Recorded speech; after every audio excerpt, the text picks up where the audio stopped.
Hello, my loves. Welcome to Soul Love. Welcome back to this channel if you've been here before. I'm Mafalda, and in this space, I dive deep into the twin flame phenomenon and awakening in all its complexity and nuance. And this particular video is a follow-up to my previous video. I'll leave the link in the description box below in case you want to check that out, in which I discussed the very crucial moment on any spiritual twins or divine feminine's journey where we must acknowledge, recognize, and see our counterparts' very human self, very wounded self, and just take them off that pedestal that so often we place them on. And I know it's not a very popular or sexy topic, but it is actually essential and key, and it really catapults us on the journey because it allows us to come into our own empowerment, spiritual maturity, and sovereignty and discernment, which is, in fact, so much of what this journey is actually about. And so in this video, I wanted to take another step in that direction and actually look a little bit into sacred rage, boundaries, and self-respect. I have also posted a video that did touch upon some of these topics on spiritual bypassing as well. So I'll leave the link to that video as well in the description box below if you want to check that out too. But I wanted to address specifically sacred rage because I talked about grief in the previous video, this grief of disillusionment, of burning through the illusion that they are perfect because they are incarnated in a human body, so they can't be perfect in that way. And especially if you've been on Earth for many lifetimes, and even in other star systems, you will have picked up a lot of distortion and a lot of wounding, and it's okay to acknowledge that. So there's a big part of this that's about grief and allowing yourself to grieve the human version that is not all that awakened and that may behave in ways that are actually quite hurtful and disrespectful.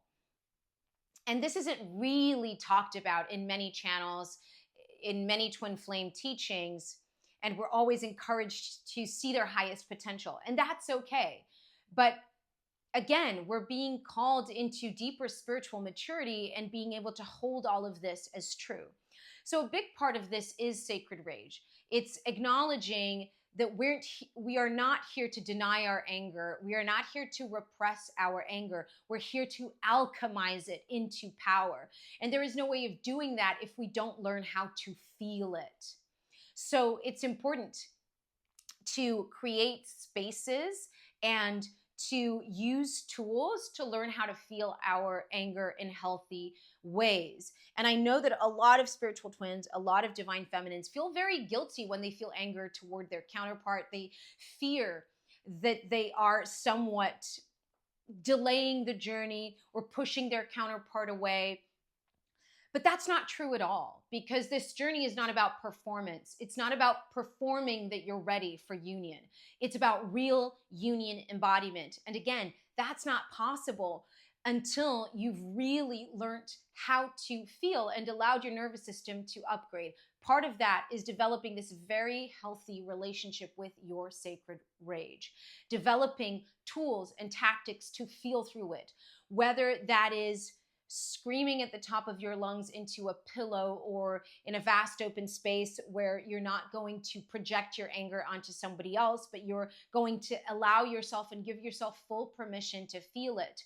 Whether it's through exercise and increasing your heart rate to the point where you actually start to alchemize the anger, whether it's channeling that into creativity and creation, whether it's writing to them and never sending it, or even if you do end up sending it, it's okay. Not perpetuating those loops of guilt that you're doing something wrong on this journey, but rather realizing that this is a journey of mastery. And you can't master something that you haven't practiced, that you haven't done over and over and over again. And this is just such an important part of this journey. And you do come out on the other side where you're able to hold all of it, hold the nuance, but you simply cannot skip those steps. You cannot bypass those steps. Also, another part of this, apart from feeling your sacred rage and acknowledging the divine role of this sacred rage, which is what's going to allow you to see where you have to set those boundaries, where what's okay, what's not okay, what's actually nurturing and nourishing you, and what is actually creating energy leaks in your field, where you're giving your sovereignty away, where you're giving your energy away to a journey, to a counterpart that is off doing whatever they're doing. And also how that ties into your own sense of self-respect, which is such a big part of spiritual awakening. So you're not jeopardizing the journey. You're not actually jeopardizing your union timeline. You're doing quite the opposite. You're actually making it more possible, because they're not going to return. Union is not going to be possible until you embody your highest version. And your highest version doesn't allow other people to step on them, to step on you. No, your highest version, your most empowered version, knows how to feel, knows how to acknowledge the truth, knows how to put performance aside and to accept that we are on this planet, that we are incarnated in human form, and that there are certain things that are considered disrespect. It is not elevated or conscious to silence someone, to completely disappear off the face of the earth after you've shared beautiful moments together, or after you've acknowledged soul recognition. It is not elevated to deny, reject, ghost, disrespect, mistreat in any sort of way. And so part of our job, part of our role in this is to acknowledge that, not from a place of blame.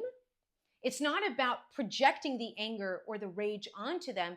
It's about learning how to feel it.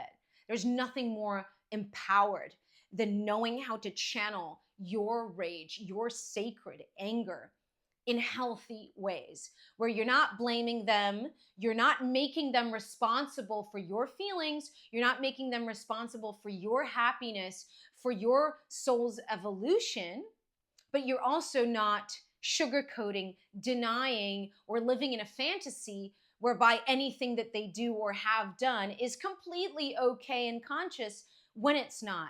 And so it's about reconciling all of this, coming into that spiritual maturity, as I was saying, using your discernment. What is okay? What is not okay? A spiritual awakening journey is never going to ask you to override your boundaries or to accept treatment that is any less than loving and respectful. And we sometimes hold on, or we accept behavior that is actually not respectful because we're afraid of losing the connection. But again, that's part of alchemizing separation consciousness and realizing that you are never going to lose this connection. There is nothing you can do to break this bond. And so what is being asked of you is precisely to develop that self-respect, precisely to set those boundaries, precisely to learn how to feel your way through your sacred anger and rage in a conscious way, in a mature way. Please don't confuse this with projecting, blaming, and just throwing all your feelings onto the outside. It's exactly the opposite. It's giving yourself permission to feel it, but taking radical responsibility for your own emotional regulation. And that's what allows you to begin to embody your divine self, which is actually in turn what makes union possible, because that's the embodiment of union frequency. It's about embodying your goddess energy, your divine energy, which actually gives your counterpart the anchor to go through their process to embody their divine self, their spiritual self. And that's not possible when you're leaking energy everywhere, when you're justifying or excusing behavior that is simply not okay.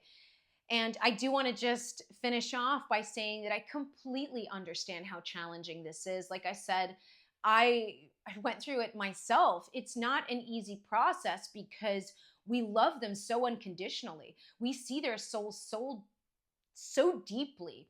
And many times we know they're not acting this way because they hate us or because they don't love us or because they don't think we're worthy. Quite the contrary. And so it's quite difficult to allow ourselves to go through this process while at the same time knowing that there's a purpose to this, that there's a purpose to their behavior. And yet, it's not asking us to deny it. And yet, it's not asking us to uphold an illusion. Quite the contrary. So I hope that this video has helped you see that. Please do let me know in the comment section if you've had experiences like these, and also you know where to find me if you're seeking one-to-one guidance, assistance, healing, channeling. I offer all these services and my links are below, all those details.